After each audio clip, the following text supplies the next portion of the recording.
Shalom, my brothers and sisters. Shalom. Shalom.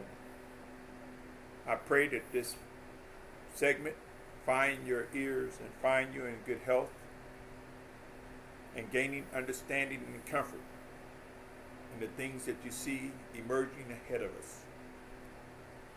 With that said, this is an end time alert.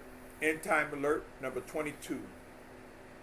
Yashar'al's Great Migration, Part 9. And as I stated before, my brothers and sisters, it may sound redundant, but for reinforcement, sometimes things are needed. Even though we may not be aware of the details put into building a house, such as the foundation, the type of mortar, the nails, the screws, the type of wood, the measurements, the details, even though we may not be aware of what goes into building a strong house, strong shelter, so it is also with building the rebuilding of a nation. The Father is not slack concerning the details in the process of bringing Yashar'al together. And I have said on many occasions that it is a process. In the coming months, as the storms increase, natural and man-made, as we see the economy gets worse, as we see the drought, as we begin to see chastening and judgment from the Father intensify, as we begin to see these things, as we begin to discover truth or meet people under the banner of Yashar'al, as a race or as a body of believers, as we begin to face new and challenging and daunting tasks in our lives, we come to a point where in that knowing, in that exposure, in that revelation, we come to a point of knowing, in some cases knowing doubtedly or knowing confidently. But whatever the case may be in that exposure, in that exposure to us, we are faced with decisions. And let me say this, my brothers and sisters. Yashar'al will be shaped and structured in the order in which the Father hath planned. It would not be continued chaos, division, and confusion. It will not be brothers and sisters arguing with one another. For in these end times, we are on Yahuwah's clock. And by being on his clock, there are certain disciplines and demands that he will bring to fruition, and we will see. Let us realize in these coming days, whatever our expectations are, Yahuwah's actions will be beyond our imagination, beyond our expectations. Are we prepared to yield, to subordinate to what is righteous? Are we prepared to learn how to discern when the Father is moving, when the Spirit of Yahusha is moving, and know when to be quiet, and or when to be strong, when to speak out? We are going to be faced, my brothers and sisters, with making adjustments. Each of us who have been designated by the Father to participate in the process of Yashar'al's great migration, the coming together of family, the fulfillment of Scripture, each of us will be faced with making adjustments in our lives, learning how to obey his voice, not kicking against the pricks always, not using the excuse that, oh, we didn't hear him or we didn't understand. Each of us will be faced with making adjustments and coming to obey his voice, no matter whether he's speaking to another brother or sister, whether we see an animal opens its mouth or the stones cry out. We will be faced with making those adjustments. We will come and learn how to obey each day the voice of the Spirit of Yahusha. And as we learn how to obey, we will begin to adapt to his ways more maturely, with wisdom and understanding, with a heart that desires to continue to worship and obey him, with the insight of knowing there is no other place and no other direction we can turn. And in that adapting, in our actions, the witness of our change, those who see us day to day, not just on Shabbat, day to day, will begin to see something amazing emerge from us in our talk, in our actions, in our behavior, the way we treat one another. Let us not fall victim to the psychology of human behavior. In other words, the psychology of human behavior is basically when we start picking and leaning on the wrong scriptures. In other words, we grab a verse and we lean on it, thinking it supports our action, when it's indeed not the guidance of the Spirit of Yahusha. It's not originating from the Father. Let us not fall victim to the psychology of human behavior when someone speaks strongly to us, or adamantly, or with artful words. Let us not fall victim of behavior through the cognitive factors that produce someone that is highly skillful in the art of rhetoric, the art of language, picking and leaning on the wrong scriptures. But instead, my brothers and sisters, I exhort you and encourage you as we prepare to learn how to reason with one another, as we are guided on how to reason and come together as one, as Yashar'al. Will there be some brothers and sisters straggling, left behind? More than likely, yes. So let us grow in maturity. Let us grow in discernment.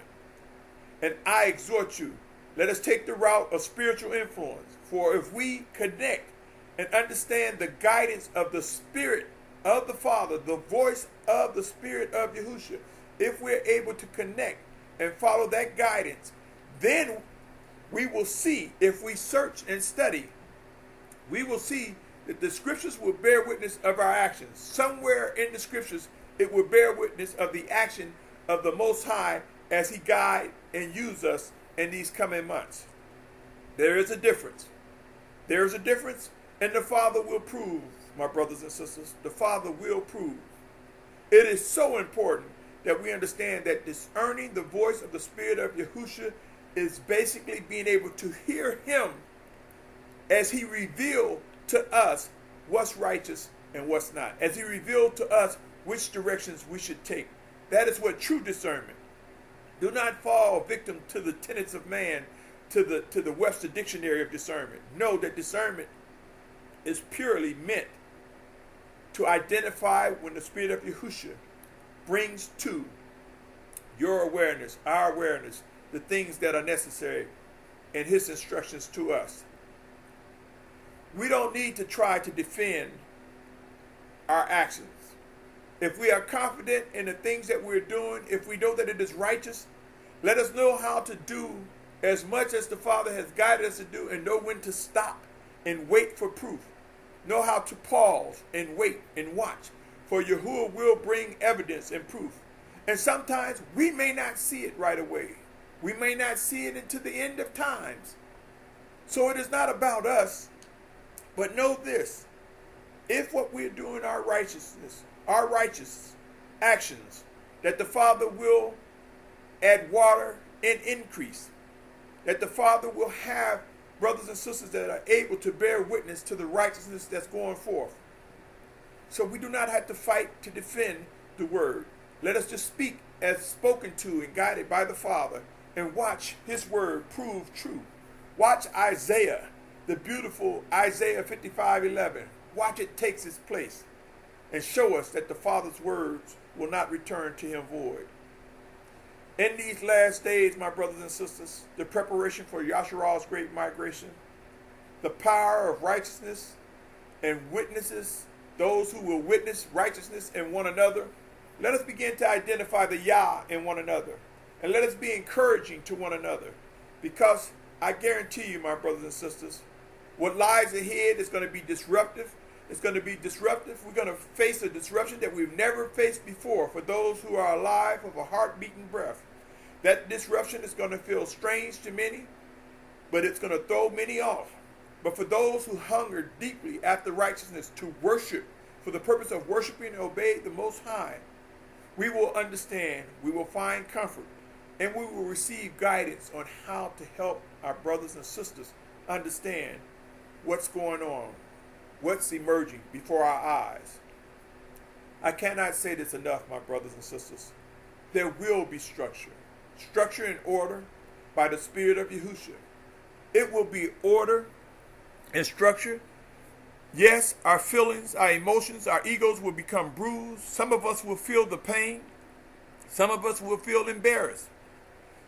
But keep in mind, just as Yahusha rebuked one of his followers, when he said, "Get thee behind me, Shaitan," in the front of others who watch.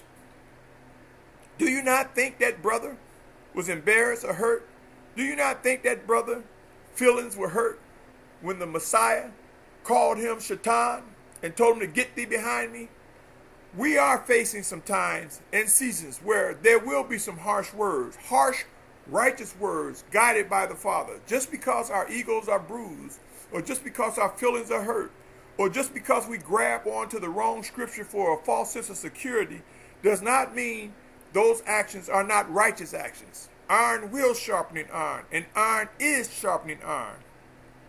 The word of the Father is being fulfilled as we speak. From cover to cover, from Genesis to Revelation, the life behind the word and the life that's so much more than what is written is alive and functioning in the Father. And this is spiritual warfare, my brothers and sisters. It is.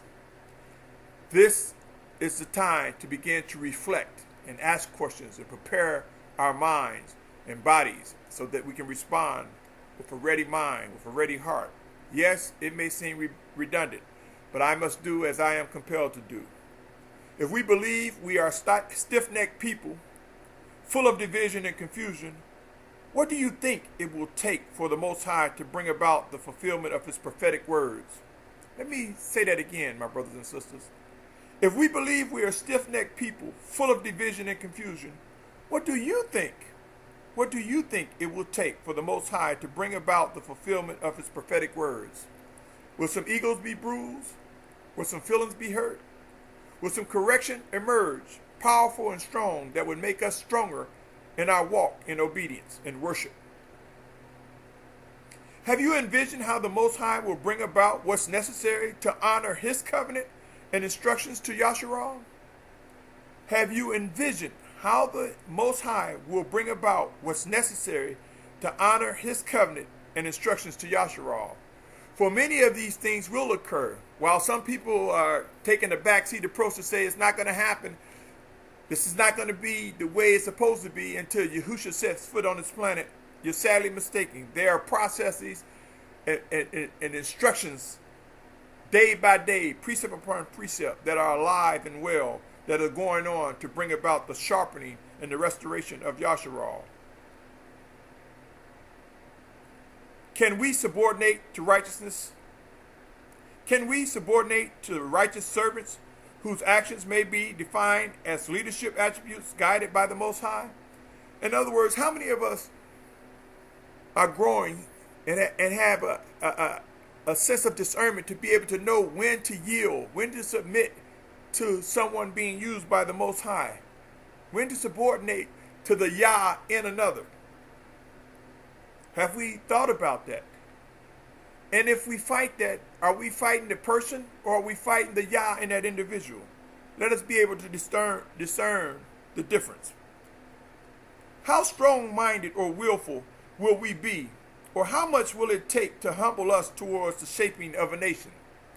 Have we given thought to how strong-minded and willfulness could be a block or a hindrance that is impeding our accelerated growth as we enter into these latter days?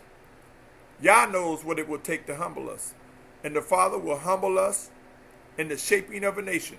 And for some, it may be a chastening unto death or sickness, or it may be something subtle. May his mercies prove to be true day by day, but let us know that he will not tarry, he will not pause, nor retreat, nor will he stall in the fulfillment of his scriptures. Think on these things, family. Think on them strongly. Pray, study, pray some more, and establish a ready mind to worship and obey the instructions of the Most High. The storms are coming, my brothers. The storms are coming, and Yashar'al will be gathered together as one. More to come. Stay tuned, my brothers. Yes, you are the judge, my brothers and sisters. May you find peace, comfort, and understanding, the true and living words and life and instructions of the Father. Shalom. Shalom. Stay tuned for more.